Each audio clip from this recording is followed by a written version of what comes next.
Halo Sobat Gunlar dimanapun berada, semoga sehat selalu dan salam buat keluarga. Udah lama kita nggak upload tutorial dan sharing tips and trick di Corel Draw. Kali ini kita akan berbagi tips and trick membuat kalender dinding ya untuk calon legislatif karena lagi rame kan untuk kampanye gitu kan. Oke. Bentar batuk dulu. Kita buka dulu Corel Draw-nya. Di sini kita udah siapkan ya seperti itu. Boleh sobat pakai Corel Draw versi apa aja. Ini udah ada bahan yang telah kita edit dan desain ya sedemikian rupa sekemampuan kita. Ini ada warna hijau dan warna biru. Juga sobat nanti bisa merubah si warna ini terserah karena ini bentuknya vektor ya, bukan gambar atau bukan JPEG seperti itu. Jadi nanti bisa sobat rubah dengan keinginan sesuai keinginan. Sorry. Oke, di sini ada beberapa bahan ya. Di sini anggaplah ini contoh untuk logo partainya, lalu ada pakunya, ada logo KPU, lalu ada kotak suara seperti itu. Lalu tidak lupa juga ini adalah foto calon. Amin.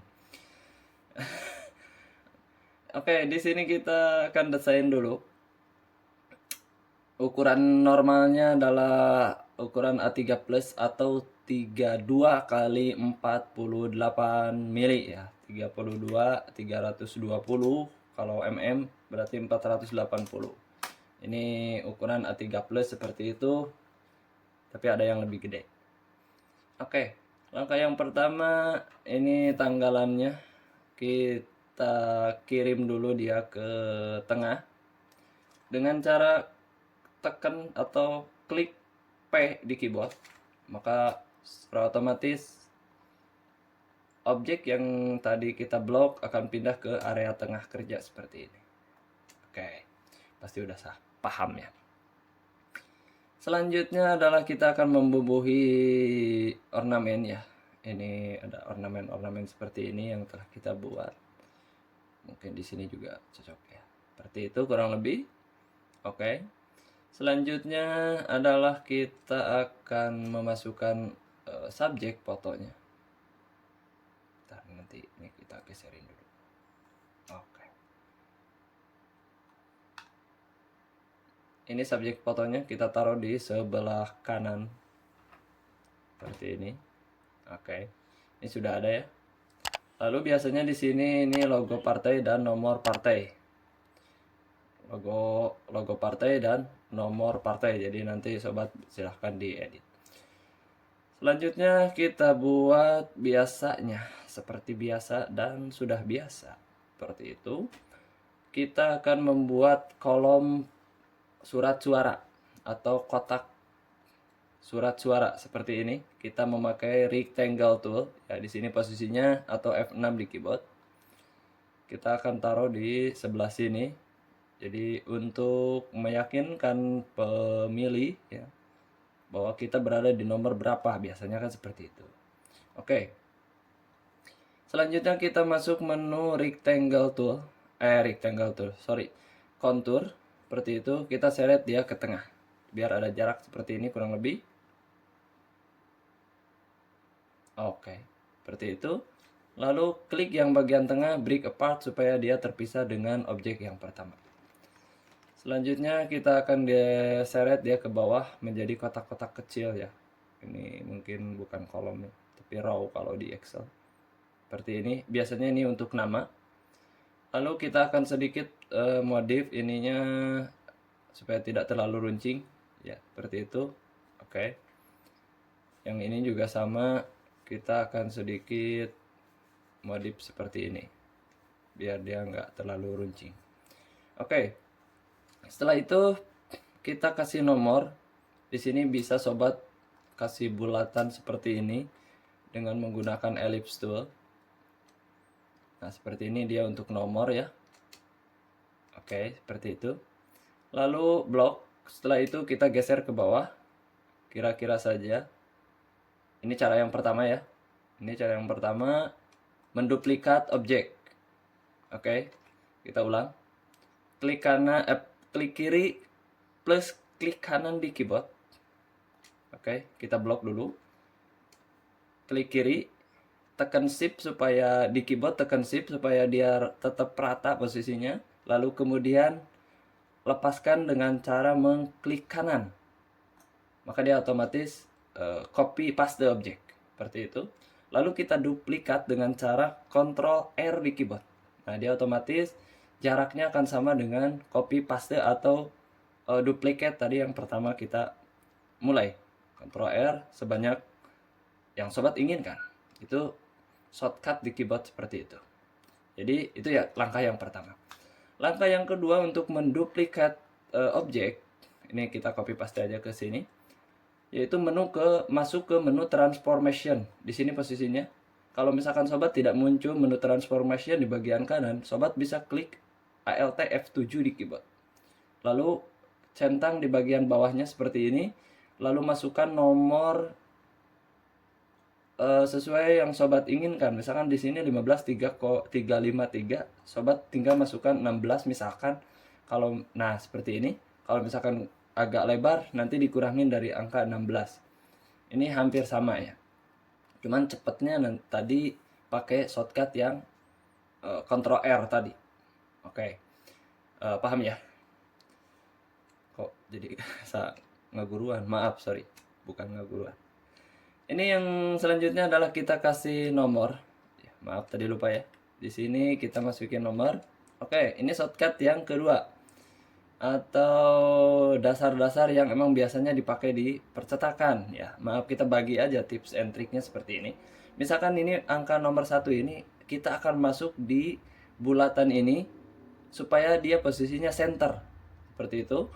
Caranya adalah pertama klik yang nomor satunya, lalu kemudian shift di keyboard, klik bagian ellipse tool di objek yang kedua. Nah seperti ini dia jadi ngeblok, lalu C di keyboard, setelah itu E di keyboard. Oke, jadi dia berada di posisi tengah. Sama ya, seperti itu untuk di bagian yang ini juga. 2 misalkan seperti itu. Lalu blok dua-duanya C dan E di keyboard, maka dia akan posisinya rata tengah dan rata kiri. Seperti itu ya. Tuh 2 ini juga sama kita lakukan ke nomor-nomor yang di bawah. Jadi kalau misalkan sobat supaya tertanggal nanti sebetulnya di awal ya, sebelum di copy, di duplikat itu dikasih nomor. Jadi nanti tinggal dirubah. Oke, apapun caranya silahkan saja ya. Oke, ini 5.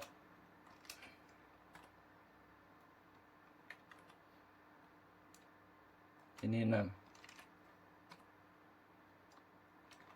Oke. Setelah itu biasanya di sini dikasih nama. Ya. Misalkan di sini nama saya saja.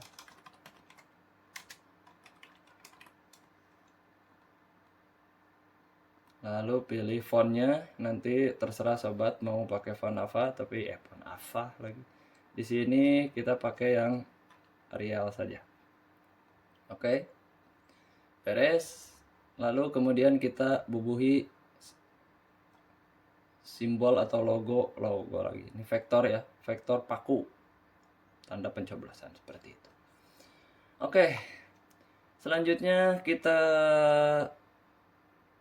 kasih tulisan. Di sini biasanya ada calon ya. Calon DPR ya, seperti itu. Oke. Tetap ya kita pakai font yang Arial saja. Nah, seperti ini. Di sininya Dewan Percetakan Rakyat ya. Karena kita bukan Dewan Perwakilan, jadi kita Dewan Percetakan Rakyat. Seperti itu. Oke. Nah, kita bubuhi dulu warna ya. Biasanya warna surat suara itu tergantung wilayah atau daerah pemilihan. Kita contohkan daerah pemilihan kabupaten, biasanya warna hijau. Yang pertama kita akan rumei-rumei di sini ya, diberi sedikit modifikasi sedikit dengan menggunakan Bezier tool. Boleh sobat pakai freehand, pakai point line, Bezier, pen dan sebagainya, terserah, tergantung enaknya. Kita pakai Bezier saja. Cara penggunaannya tetap sama ya. Di sini tinggal klik dulu yang pertama, lalu kita sesuaikan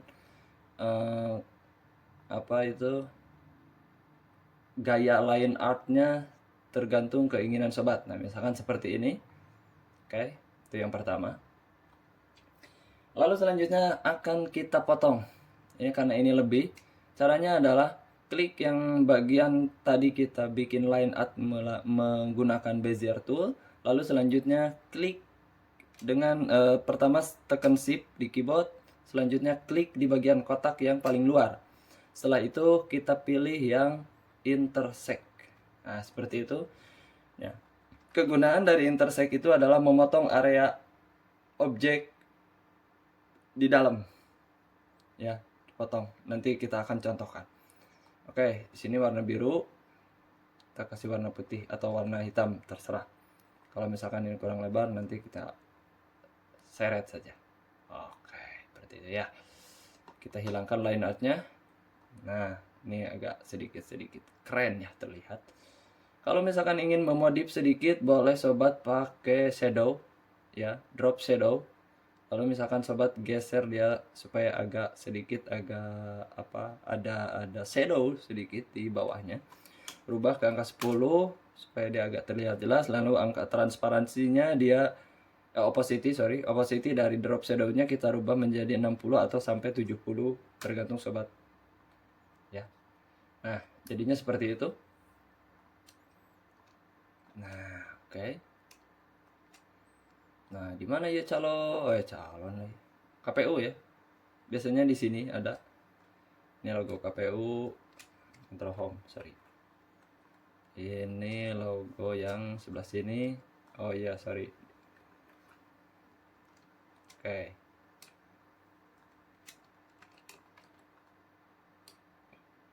Nah, seperti itu.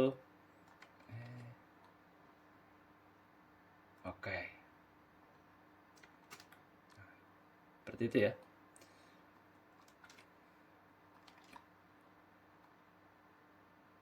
Udah ya, udah beres. Lalu ini misalkan daerah pemilihannya, calon DPR dan pemilihannya terserah. Nanti sobat isi aja. Selanjutnya kita bagian bawah. Sedikit modif di bagian bawahnya. Kita akan membuat kotak selebar area kerja. Caranya adalah double klik di bagian rectangle tool. Double klik. Ya, 2 kali klik dia otomatis akan membuat kotak sesuai area kerja. Terserah nanti sobat pakai area kerjanya seberapa lebar. Ketika di double klik dia akan membentuk di bagian rectangle tuh, misalkan diklik 2 kali dia akan membuat kotak sesuai area kerja. Oke, di bagian bawahnya kita akan sedikit modif, lalu kita akan kasih warna ya, disesuaikan warnanya nanti. Misalkan di sini tulisannya adalah mohon doa dan orderannya. Nah, kalau caleg kan mohon doa dan dukungannya. Nah, kalau kita mohon doa dan orderannya. Seperti itu ya. Kita kasih warna putih. Lagi-lagi shortcutnya C dan E ya. Oke, seperti itu. Udah beres, anggaplah seperti itu. Lalu selanjutnya kita akan modif di bagian atasnya. Ini di Ctrl C, Ctrl V boleh. Seperti ini. Supaya nggak terlalu polos. Kalau misalkan sobat inginnya ramai.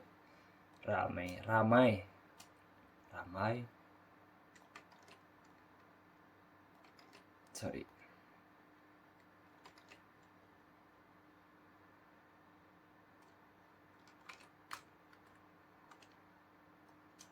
Oke. Nah, selanjutnya double klik kembali di bagian rectangle tuh supaya membentuk kotak yang seperti tadi ya. Lalu kita power clip. di bagian atas yang ini nih, karena ini ada lebih ya. Kalau di for clip dia nanti sesuai dengan masuk ke objek yang paling belakang.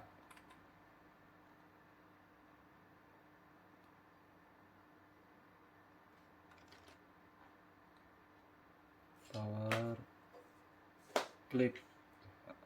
Nah. Oh nggak masuk, sorry. Oh udah. Oh ada 2. Sorry men. Yang ini juga bagian si objek fotonya juga sama, karena dia posisinya di depan. Lalu klik kanan, order, back of layer, begitu.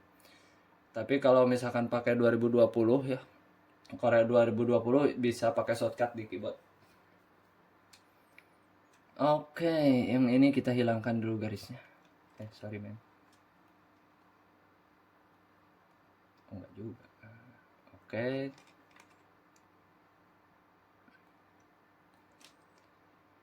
Selanjutnya apa lagi? Selanjutnya kita mau membuat tulisan, nama ya, nama misalkan nomornya nomor 1 ya, nomor 1 kita tetap pakai area black. Lalu misalkan di sini namanya Dedi Gunlar. Oke. Atau misalkan di sini kita akan sedikit modif untuk namanya biar nggak terlalu panjang. Kita kasih dia ke bawah. Nah, seperti itu.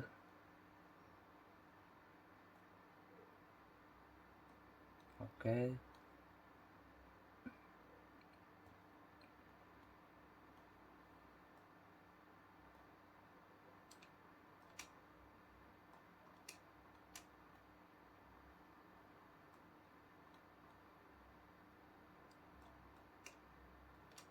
Nah, oke seperti itu.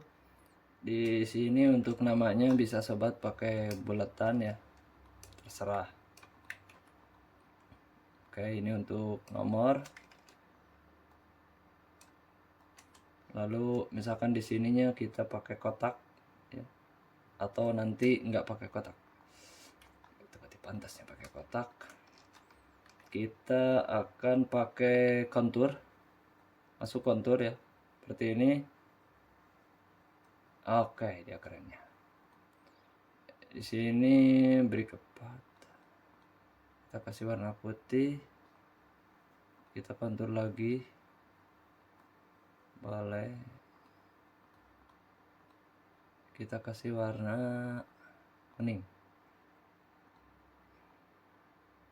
Ini hitam saja.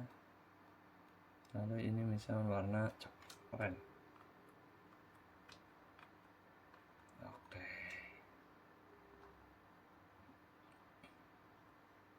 Seperti itu ya. Nah, kita taruh di sini. Kan keren. Nah,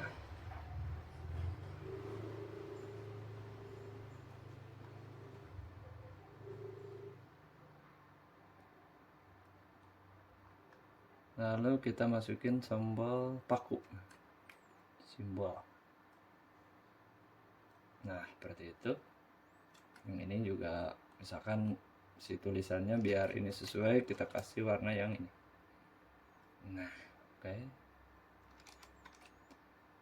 Lalu selanjutnya tulisan 2024 ya untuk logonya 2024.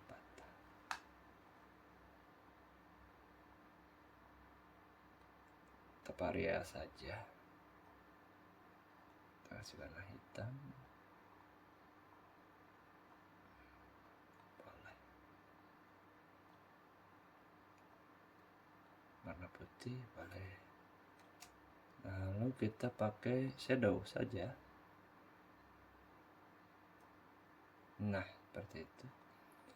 Tulisannya misalkan kalender.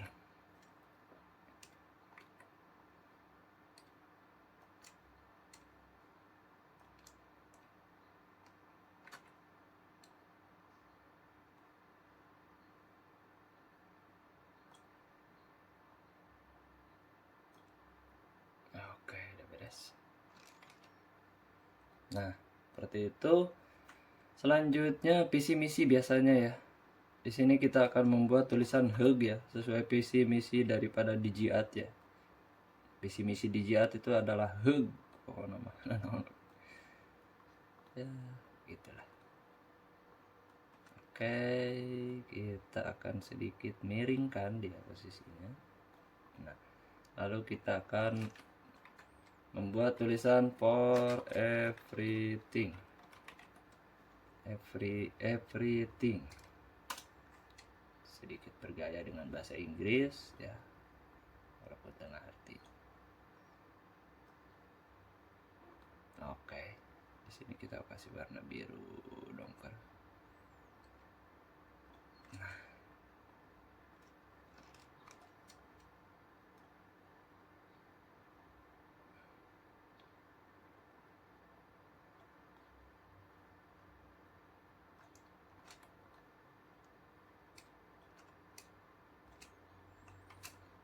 oke, beres ya. Anggap saja udah beres. Sorry, ini ada sebagian.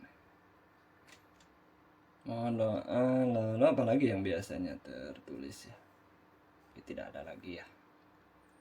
Oke, itulah sobat. Nah, mungkin di sini bisa untuk Facebook, untuk apa? Untuk di sini untuk sosial media ya. Sosial media sobat di sini bisa pakai Instagram, Facebook dan Twitter ataupun YouTube dari sobat semua. Ini bisa ya di sini. Ini ada space seperti itu, lumayan. Space-nya cukup lega. Oke, itulah sobat desain kita kali ini untuk desain kalender 2024. Semoga menginspirasi dan semoga bermanfaat. Saya Deddy Gunar pamit undur. Sampai bertemu di video selanjutnya.